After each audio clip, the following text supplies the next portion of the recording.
एक बार पुनः स्वागत है आप सभी बच्चों का हमारे इस यूट्यूब चैनल पर। आज हम बात करेंगे सब्जेक्ट जूलॉजी का जो VAC है यानी वैल्यू एडेड कोर्स का जो कोर्स टाइटल है पब्लिक हेल्थ एंड हाइजीन में जो तीसरा यूनिट है हमारा communicable and non communicable disease में नॉन कम्युनिकेबल डिजीज के सबसे पहले टॉपिक हाइपरटेंशन की बात करेंगे। याद रखिए इसमें hypertension, arthritis, diabetes, peptic ulcer, obesity, depression and anxiety, ये सब हमको पढ़ना है। नॉन कम्युनिकेबल डिजीज किसे कहते हैं कि वे डिजीज जो किसी एक व्यक्ति से दूसरे व्यक्ति में इन्फेक्शन के द्वारा या संक्रमण के द्वारा न फैलता हो उसे हम नॉन कम्युनिकेबल डिजीज कहते हैं। वो अलग बात है कि माता पिता से बच्चे में जेनेटिकली ट्रांसफर होकर आ सकता है, और जो जेनेटिक ट्रांसफर होकर आता है उसको इनहेरिटेंस डिजीज कहते हैं। ठीक है, जो पीढ़ी दर पीढ़ी ट्रांसफर होकर आता है वो पीढ़ीगत बीमारी कहलाती है, लेकिन वो संक्रमण बीमारी नहीं कहलाती। ठीक, तो इन सभी डिजीज के हमको कॉजल एजेंट देखना है, किसकी वजह से होता है। दूसरा सिम्टम्स देखना है, उसके लक्षण क्या होते हैं। और तीसरा प्रिवेंशन यानी कि उसकी रोकथाम कैसे होगा, इसके बारे में बात करेंगे। चलिए, तो हमने डिजीज को कुल मिलाकर दो भागों में बांटा है। कम्युनिकेबल डिजीज जो एक व्यक्ति से दूसरे व्यक्ति में इन्फेक्शन द्वारा, संक्रमण द्वारा फैलता है। दूसरा नॉन कम्युनिकेबल डिजीज जो केवल जिस व्यक्ति को हुआ है उस व्यक्ति तक सीमित रहता है। इनमें हमारे पास टॉपिक में क्या क्या दिया है। पहला हाइपरटेंशन, दूसरा आर्थराइटिस, तीसरा डायबिटीज, चौथा पेप्टिक अल्सर, पांचवा ओबेसिटी, छठवां डिप्रेशन और सातवां एंग्जायटी। तो इस क्लास में हम बात करेंगे हाइपरटेंशन की। चलिए, सबसे पहला टॉपिक हमारा हाइपरटेंशन। हाइपरटेंशन यानी क्या होता है, बहुत सिंपल सी बात है। ये हमारा ब्लड वेसल है, देखिए ये हमारा ब्लड वेसल्स है। ब्लड वेसल्स पे यानी कि आर्टरी पे, ये आर्टरी था समझ लीजिए, आर्टरी और वेन दो होते हैं ना, लेकिन आर्टरी की बात कर रहा हूं मैं। आर्टरी पे जब जो ब्लड बह रहा आता है उस बह रहे ब्लड का प्रेशर कितना पड़ता है। यदि 120 mmHg प्रेशर पड़ता है आर्टरी पे तो वो नॉर्मल ब्लड प्रेशर है। ठीक, देखो जब हार्ट दबता है यानी कि प्रेस होता है तो आर्टरी पे जो ब्लड प्रेशर पड़ता है उसको हम बोलते हैं सिस्टोलिक प्रेशर। इसको क्या कहते हैं हम लोग, सिस्टोलिक प्रेशर। और जब हार्ट फैलता है तो उस समय जो आर्टरी पे प्रेशर पड़ता है उसको बोलते हैं डायस्टोलिक प्रेशर, वो होता है 80 mmHg। ये नॉर्मल है, इसको डायस्टोलिक प्रेशर कहते हैं। ठीक, कुल मिला के ये हो गया हमारा blood pressure, normal blood pressure.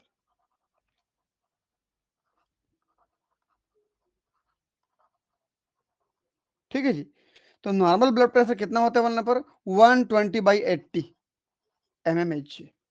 ठीक, सिस्टोलिक प्रेशर और डायस्टोलिक प्रेशर। तो यदि 120 mmHg से हमारा प्रेशर बढ़ जाता है तो मैं बोलता हूं उसको हाइपरटेंशन। हमारा ब्लड वेसल्स टेंस हो गया, तनाव में आ गया। ठीक, और ये कब कब हो सकता है देखिए, तो एक नॉर्मल व्यक्ति में अगर हम बात करें तो अंदर ब्लड वेसल का एरिया इतना बड़ा होता है, नॉर्मली ब्लड बह रहा होता है। जब प्री हाइपरटेंशन होना होता है, हाइपरटेंशन के पहले की स्थिति में हमारा ब्लड वेसल्स के अंदर का एरिया थोड़ा छोटा हो जाता है। अब जो अंदर ब्लड बह रहा होगा थोड़े प्रेशर के साथ बहेगा, और जब हाइपरटेंशन हो जाता है तो अंदर और भी रास्ता छोटा हो जाता है, तो जो ब्लड बह रहा था बहुत प्रेशर के साथ बहेगा, उसी को बोलते हैं हम लोग हाइपरटेंशन। ठीक है, तो तीन कंडीशन है हमारे पास यहाँ पर। पहला नॉर्मल प्रेशर होगा 120/80 mmHg, फिर धीरे धीरे बढ़ेगा, और जब बहुत ज्यादा हो जाएगा प्रेशर तो उसको मैं क्या बोलूंगा, हाई प्रेशर या हाइपरटेंशन। इसका मतलब सीधा सीधा ये होता है कि यदि कहीं पर हाइपरटेंशन लिखा है इसका मतलब ब्लड प्रेशर ज्यादा हो रहा है। ब्लड प्रेशर ये बहुत ज्यादा बढ़ रहा है तो मैं उसको हाइपरटेंशन कहता हूं। ठीक है बच्चों, चलिए देखते हैं। Hypertension is the medical term, भाई मेडिकल के क्षेत्र में, स्वास्थ्य के क्षेत्र में यूज किया जाता है, for high blood pressure, a condition where the force of blood against the artery wall is consistently too high, क्या बोल रहा है कि ब्लड जब आर्टरी की दीवारों पर प्रेशर डालता है और लगातार बढ़ते जाता है, दैट इज हाइपरटेंशन। ठीक है, देखिए यहां पर देख सकते हैं आप लोग, ये नॉर्मल था, अंदर कितना एरिया था ब्लड बहने के लिए, थोड़ा सा अंदर की ओर एरिया कम होता जा रहा है तो होल छोटा होता गया, तो ब्लड जो बहेगा थोड़ा सा प्रेशर के साथ बहेगा। और जब अंदर बहुत ज्यादा मान लीजिए फैट वगैरह जमा हो गया, कोलेस्ट्रॉल वगैरह, तो देखिए कितना छोटा एरिया हो गया। अब जो ब्लड बहेगा बहुत ही ज्यादा प्रेशर के साथ बहेगा, दैट इज हाइपरटेंशन। चलिए आगे बढ़ते हैं। कॉजल एजेंट, हाइपरटेंशन होने के कारण क्या क्या हैं, किसकी वजह से हाइपरटेंशन होता है? तो सबसे पहला कारण हमारे पास है लाइफ स्टाइल फैक्टर। पहला नंबर कि हमारा जो दैनिक जीवन में जो चीजें हम खाने पीने के रूप में इस्तेमाल करते हैं, वो कौन कौन है जिसकी वजह से हमारा हाइपरटेंशन बढ़ता है? तो सबसे पहला अनहेल्दी डाइट।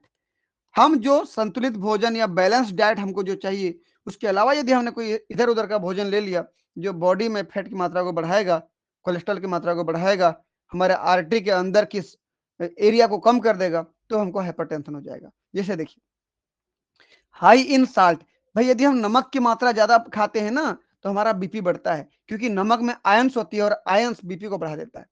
ठीक। एंड लो इन पोटेशियम, ज्यादा मात्रा में साल्ट हो, NaCl ज्यादा हो और पोटेशियम कम हो। समझ रहे हो ना, यहाँ साल्ट का मतलब NaCl था, NaCl ज्यादा या लो इन पोटेशियम, पोटेशियम कम। तो NaCl ज्यादा या पोटेशियम कम होता है तो हमारा बीपी बढ़ जाता है, ब्लड प्रेशर बढ़ जाता है। अगला लैक ऑफ फिजिकल एक्टिविटी, भाई हमको यदि हम फिजिकल एक्टिविटी नहीं करते हैं, खाना खाते हैं, सो जाते हैं, बस चलते घूमते फिरते नहीं है, तो भी हमारा हाइपरटेंशन बढ़ता है। ठीक। स्मोकिंग, यदि आप स्मोक कर रहे हो, बीड़ी सिगरेट गांजा चीलम फूंक रहे हो, तो भी आपके हाइपरटेंशन का कारण हो सकता है। अगला एक्सेसिव एल्कोहल कंजम्पशन, ज्यादा मात्रा में आप एल्कोहल ले लेते हो तो भी वो हाइपरटेंशन का कारण हो सकता है। अगला क्रोनिक स्ट्रेस या chronic stress are major contributor, कहने का मतलब यदि आप किसी भी चीज को लेकर बहुत ज्यादा स्ट्रेस में चले गए हो तो भी हाइपरटेंशन का कारण हो सकता है। ठीक। कोई भी चीज हो, चाहे आप अपनी एग्जाम से रिलेटेड हो या फैमिली से रिलेटेड, किसी भी चीज को ज्यादा स्ट्रेस में ले ली हो तो यह हाइपरटेंशन का कारण हो सकता है। अगला देखिए, तो ये सब प्राइमरी थे, तो बाहरी चीजों की वजह से, बाहरी किसी चीजों की वजह से अगर आपका हाइपरटेंशन बढ़ता है तो वो प्राइमरी होता है। और दूसरा, यदि आपके बॉडी के अंदर किसी ग्रंथि के काम नहीं करने की वजह से या कोई डिजीज होने की वजह से यदि आपका हाइपरटेंशन बढ़ता है तो सेकेंडरी हाइपरटेंशन कहलाता है। तो अंडरलाइंग मेडिकल कंडीशन, ठीक, यानी कि आपके शरीर में किसी न किसी प्रकार की दिक्कत हो रही है। जैसे secondary hypertension can be caused by other tissue like kidney disease, यदि किडनी में डिजीज हो गया है, किसी प्रकार की मेल फंक्शनिंग हो गई किडनी में, तो भी हाइपरटेंशन का कारण हो सकता है। थायराइड प्रॉब्लम, थायराइड ग्लैंड में किसी प्रकार की डिजीज हो गई है तो भी हाइपरटेंशन का कारण हो सकता है। या फिर अगला स्लीप एपनिया, स्लीप एपनिया का मतलब क्या होता है कि सोते समय आपका सांस जो है बार बार रुक जाता है, पुनः शुरू होता है, फिर रुक जाता है, पुनः शुरू होता है, यानी कि आप जब सोते रहते हैं तो आवाज भी आती है गले से, देखना, ये सब स्लीप एपनिया के कारण, इनके चलते भी आपको हाइपरटेंशन का कारण हो सकता है। तीसरा हमारे पास क्या देखिए, तो तीसरा कारण जी genetic predisposition, a family history of hypertension is a significant risk factor. भाई हो सकता है कि कोई ऐसा जीन्स या ऐसा डीएनए आपके माता पिता से आपके में आया हो जिसकी वजह से आपको हाइपरटेंशन हो रहा है, तो ये आपके बच्चे में भी जा सकता है। कुछ परंपरागत या पीढ़ी दर पीढ़ी जो हमारे इनहेरिटेंस होते हैं, अनुवांशिकी जो चलते रहता है माता पिता से बच्चों में, और कोई जीन अगर ऐसा अफेक्टेड वाला हो तो उसकी वजह से भी हमको हाइपरटेंशन हो सकता है। चौथा number other risk factor, obesity, मोटापा सबसे बड़ा कारण है, एज, हमारी उम्र भी एक कारण है, and certain medication can also increase the risk, और बहुत सारे ऐसे टैबलेट होते हैं, मेडिसिन होते हैं, दवाइयां होते हैं जिनको लेने पर हमारी ब्लड प्रेशर बढ़ जाती है, हमको हाइपरटेंशन हो जाता है। ठीक। तो बच्चों ये सभी के सभी कारण है हाइपरटेंशन के। तो चलिए एक बार डायग्राम को देख लेते हैं हम लोग। देखिए western food, food culture and life style, हम अनहेल्दी फूड खा रहे हैं, पिज्जा बर्गर या तेल में छने हुए भजिया बड़ा समोसा ये सब खा रहे हैं, तो उससे हाइपरटेंशन हो सकता है। ज्यादा मात्रा में नमक ले लेते हैं, हाइपरटेंशन हो सकता है। कैफीन एंड अल्कोहल कंजम्पशन, ठीक, तो भी हमको हाइपरटेंशन हो सकता है। लो बर्थ वेट, कोई बच्चा बहुत कम वजन वाला पैदा हो गया तो उसको हाइपरटेंशन हो सकता है। Lack of breast feeding in infant, कोई नवजात शिशु अपने माँ का दूध नहीं पी रहा है, बाहर मेडिकल का पाउडर वाला दूध पी रहा है तो उसको भी हाइपरटेंशन हो सकता है। मैटरनल स्पॉन्गिंग, यदि कोई गर्भावस्था में मौजूद कोई माँ यदि सिगरेट फूकती है, सिगरेट पीती है तो उसके बच्चे को भी हाइपरटेंशन हो सकता है। जीन्स एंड इन्वायरमेंटल फैक्टर, हमारे माता पिता से, हमारे पूर्वजों से हमारे बॉडी में ऐसे जीन्स भी आ सकते हैं जिसकी वजह से हाइपरटेंशन हो सकता है। एज फैक्टर है, एज जैसे जैसे बढ़ती जाती है हाइपरटेंशन के चांसेस बढ़ते जाते हैं।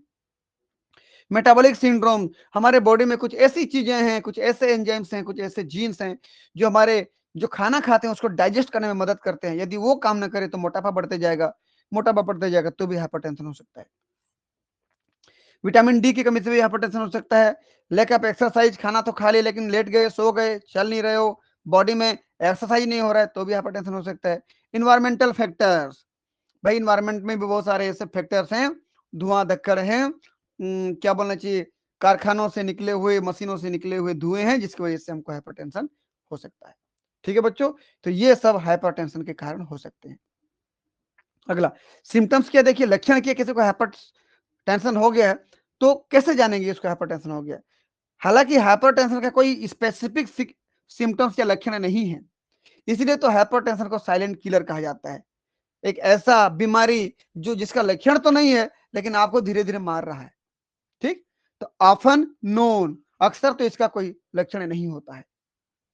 देखिए hypertension is often called the silent killer, अक्सर इसको किस नाम से जानते हैं, साइलेंट किलर, एक खामोश किलर, किलर यानी कि मारने वाला। Because it typically has no noticeable symptoms, अब तक ये देखा गया है इसका कोई स्पेसिफिक नोट करने वाली कुछ ऐसे स्पेसिफिक कोई लक्षण नहीं है जिससे हम पहचान पाए। दूसरा नंबर क्या बोल रहा है, symptoms of very high blood pressure, हाँ बस एक चीज है कि समय समय पर अपना बीपी चेक करवाते रहें। यदि आपका बीपी 120/80 mmHg से यदि ज्यादा होता है, यदि blood pressure is greater than 120/80 mmHg तो समझ लेना यह हाइपरटेंशन का कारण है। When blood pressure become dangerously high, बहुत खतरनाक तरीके से बढ़ गया है, ए पर्सन में एक्सपीरियंस सीवियर हेडेक, ऐसे व्यक्ति को ये सिर दुखेगा, सिर में दर्द होगा, हेडेक होगा, छाती में दर्द होगा क्योंकि हार्ट प्रॉब्लम होगा, हार्ट अच्छे से काम नहीं कर पाएगा, चेस्ट पेन होगा, डिजीनेस यानी चक्कर आएगा, शॉर्टनेस ऑफ ब्रीथ यानी सांस लेने में तकलीफ होगी, जल्दी जल्दी सांस लेगा, ब्लड विजन उसको दिखाई कम देगा, धुंधला दिखेगा, नोज ब्लीड यानी नाक से खून बहेंगे। ये सब कारण हो सकते हैं जो हम देख के शायद इसको हल्का फुल्का महसूस करें कि हाँ इसका बीपी बढ़ गया है, इसका हाइपरटेंशन बढ़ गया है। डायग्राम थोड़ा देख लेते हैं कमेंट सिम्टम्स को। डिजीनेस यानी सिर चक्कर आना, शिवियर हेडेक यानी सिर दर्द होना, विजन प्रॉब्लम यानी ब्लर दिखाई देना, धुंधला दिखाई देना, नोजिया एंड वॉमिटिंग, हाँ भाई हो सकता है कि उसका मन शांत न हो, उसका उसका जो क्या बोलना चाहिए, बेचैन रहे, वो उसको उल्टी हो जाए, ट्रबल ब्रीदिंग है, सांस लेने में दिक्कत हो, चेस्ट पेन, छाती में दर्द हो रहा हो, ये सब कारण हो सकते हैं जिसको हम अंदाजा लगा सकते हैं कि शायद ये हाइपरटेंशन का कारण है। अगला क्या भाई हमारे पास देखिए, तो प्रिवेंशन, रोकेंगे कैसे, सबसे इंपॉर्टेंट चीज तो लाइफ स्टाइल को चेंज करिए। अगर आप अपना लाइफ स्टाइल चेंज करेंगे, डेली लाइफ स्टाइल को, तो बहुत हद तक आप खुद अपने आप में ठीक हो जाएंगे। सबसे पहला डाइट, डाइट में एडॉप्ट अ हेल्दी डाइट, आप एकदम संतुलित, एकदम बेनिफिशियल बैलेंस डाइट को आप डेली भोजन के रूप में लीजिए। लो साल्ट डाइट, कम नमक रहे उसमें, नमक बहुत ज्यादा ना लो। लिमिट एल्कोहल, भाई अगर एल्कोहल तो लेना ही नहीं है, क्योंकि जो भी थोड़ा मोड़ा एल्कोहल आपको दूसरे भोजन से मिल जाए तो काफी है वो, ठीक। अगर आप नशा का आदत हो गया तो एल्कोहल की लिमिट को कम करिए आप धीरे धीरे। कैफीन, कैफीन जो ड्रग्स मिलता है वो ना लीजिए आप। चाय काफी पीते हैं वो भी कम करिए आप। एक्सरसाइज में क्या देखिए, तो aims for at least 120 minute of moderate intensity exercise per week, प्रत्येक हफ्ते में, हफ्ते भर में बोल रहा है, हफ्ते भर में 150 मिनट यानी कि लगभग 2.5 घंटा, हफ्ते भर में 2.5 घंटा का एक्सरसाइज करिए। अगर ये ना कर पा रहे तो खाना खाने के बाद कम से कम चलिए, खाना खाने के बाद कम से कम 20-25 कदम चलिए तो भी ठीक हो जाएगा। वेट मैनेजमेंट, किसी भी तरीके से आपका वजन नहीं बढ़ना चाहिए। Achieve and maintain a healthy weight, आपकी उम्र के हिसाब से, हाइट के हिसाब से वेट ठीक होना चाहिए। स्ट्रेस मैनेजमेंट, आप ज्यादा स्ट्रेस ना लो किसी भी चीज का, पता चला किसी एग्जाम में फेल हो गए, बहुत ज्यादा स्ट्रेस ले लिए, कोई टेंशन नहीं है, तैयारी करिए, फिर बनाए अच्छे से paper. Find way to manage stress, किसी भी तनाव को, टेंशन को मैनेज करने के लिए तरीके ढूंढिए, उस तनाव से बचने के लिए, और तनाव मत लीजिए। सच एस डीप ब्रीदिंग, जैसे किसी तनाव में है तो आप सबसे पहले तो आसानी से बैठ जाइए, ठीक, एक आसन के फॉर्म में बैठ जाइए, गहरी सांस लीजिए, छोड़िए, गहरी सांस लीजिए, छोड़िए, कम से कम 8-10 बार ऐसे करिए तो आपका टेंशन थोड़ा सा कम हो जाएगा। और अदर रिलैक्सेशन टेक्निक, और भी यदि कोई रिलैक्सेशन टेक्निक आपके पास है तो बिल्कुल करिए। जैसे मूवी देखना है, शायद मूवी देखना आपको अच्छा लगता हो, मूवी देखिए, गेम खेलना अच्छा लगता हो, गेम खेलिए, ठीक है। चलिए अगला, क्वाइटिंग स्मोकिंग, बिल्कुल धूम्रपान तो बिल्कुल नहीं करना है। This is a critical step, बहुत खतरनाक स्टेप है। As smoking damage blood vessels, क्योंकि आप जो स्मोकिंग करते हो, जो धुआं आपके बॉडी में जाता है वो धुआं आपके ब्लड वेसल्स को डैमेज कर देता है, ठीक। अगला हमारे पास क्या है जी, देखिए, medication, if lifestyle changes are not enough, a doctor may prescribe medication to help lower blood pressure. यदि इतना लाइफ स्टाइल चेंज करने के बाद भी यदि आपके ब्लड प्रेशर में कोई चेंज नहीं आ रहा है, आपके हाइपरटेंशन में कोई चेंज नहीं आ रहा है, तो डॉक्टर के पास जाइए, डॉक्टर की सलाह लीजिए, आपको ब्लड प्रेशर कम करने की दवाएं देगा, दवा को लीजिए, आप धीरे धीरे ठीक हो जाएंगे। तीसरा सबसे इंपॉर्टेंट प्रिवेंशन क्या है, रेगुलर ब्लड प्रेशर चेक्स, लगातार आप हर दिन ब्लड प्रेशर, बीपी चेक करिए, are essential to monitor the condition and track the effectiveness of treatment. Hypertension को यदि ठीक करना है तो आप हमेशा ब्लड को चेक करते रहना चाहिए, ब्लड प्रेशर को, ब्लड प्रेशर का मशीन रखिए, हमेशा चेक करते रहिए कि आपका बीपी कितना है। 120 से पार नहीं होना चाहिए, 120/80 से पार बिल्कुल नहीं होना चाहिए, लगातार मॉनिटरिंग करते रहना चाहिए, ठीक है बच्चों। तो जो नमक होता है ना, साल्ट होता है, बिल्कुल नहीं ज्यादा लेना चाहिए, है ना, ज्यादा बिल्कुल मत लीजिए क्योंकि बीपी बढ़ाता है। हाँ, जिस व्यक्ति का बीपी लो रहता है ना, वो नमक खाइए बढ़िया से, आपका बीपी ठीक हो जाएगा, नॉर्मल हो जाएगा, ठीक है बच्चों। तो ये था नॉन कम्युनिकेबल डिजीज में सबसे पहला डिजीज हाइपरटेंशन, यानी कि ब्लड प्रेशर का ज्यादा होना, 120 से ज्यादा हो जाना। हमारा वीडियो कैसा लगा आप कमेंट बॉक्स पे जरूर बताइए, वीडियो को लाइक करें, चैनल पे पहली बार है तो सब्सक्राइब करें, अपने दोस्तों के बीच में शेयर करें ताकि उसको भी इस प्रकार का वीडियो मिलता रहे, इनका लाभ लेता रहे, ठीक है बच्चों। मिलते हैं नेक्स्ट क्लास में, तब तक के लिए बहुत बहुत धन्यवाद, थैंक यू।